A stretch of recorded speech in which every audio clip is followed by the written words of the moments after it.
Bonjour à tous, j'espère que vous allez bien. Aujourd'hui on se retrouve pour parler d'un roman qui traite de l'au-delà, de la mort, mais surtout de l'amour avec un grand A, le genre d'amour qui peut surmonter n'importe quelles épreuves.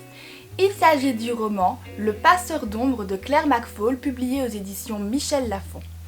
Dans ce roman, dans un premier temps, on va suivre la vie de Dylan, une jeune fille qui reprend contact avec son père. Celui-ci l'invite en week-end chez lui pour reprendre contact, pour repasser un peu du temps ensemble. Et pour ce faire, Dylan se rend à la gare pour prendre le train. Mais pas de chance pour elle, son train a un accident et Dylan est la seule à en ressortir morte. Dans un premier temps, Dylan va se réveiller dans une grande clairière qu'on appelle la friche et elle ne va pas comprendre tout de suite qu'elle est morte. Là-bas, elle va rencontrer un jeune garçon qui s'appelle Tristan et qui est en réalité son passeur.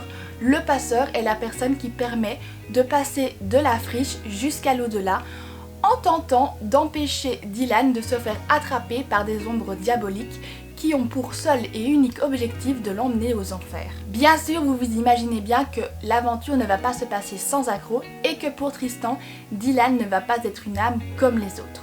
J'ai beaucoup aimé ce roman pour son côté très humain et son côté naissance de nouvel amour.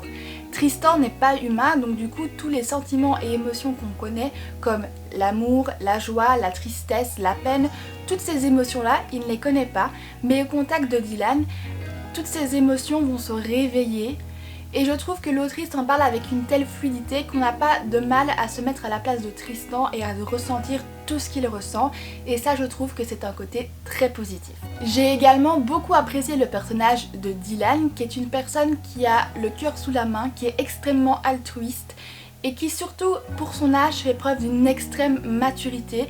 C'est quelque chose de vraiment incroyable parce que quand elle se rend compte qu'elle est morte, elle ne va pas pleurer, elle va prendre les choses avec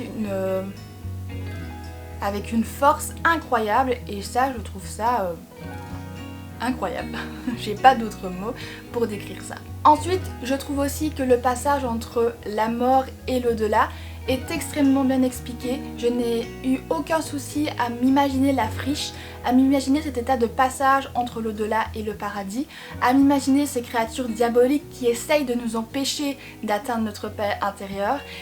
Et ça, je trouve que c'est aussi un extrêmement grand point positif parce que ça donne une immersion encore plus grande au roman. Le seul petit bémol que je pourrais reprocher à ce roman, c'est au niveau de la fin du récit, car l'autrice l'explique comme si c'était en one shot. Ici, il s'agit d'un tome 1 et à la fin, en lisant, on pourrait très bien s'imaginer que, en tant que lecteur, on imagine une fin ouverte et qu'il n'y ait pas un deuxième tome. Du coup, j'ai trouvé que cette dimension que l'autrice apportait me hypait beaucoup moins que quand je lis une saga et que du coup à la fin du premier tome j'ai immédiatement envie de lire le second parce que je suis hypée, parce que j'ai vraiment envie de découvrir ce qui va se passer pour nos héros.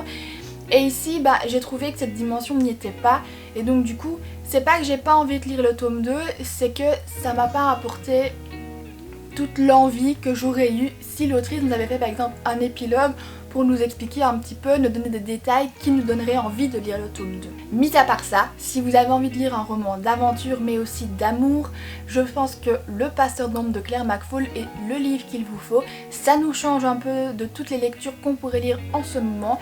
Ça nous fait passer un bon moment et c'est un très bon livre. Je vous souhaite de très belles odyssées livresques et je vous dis à très bientôt pour une nouvelle vidéo.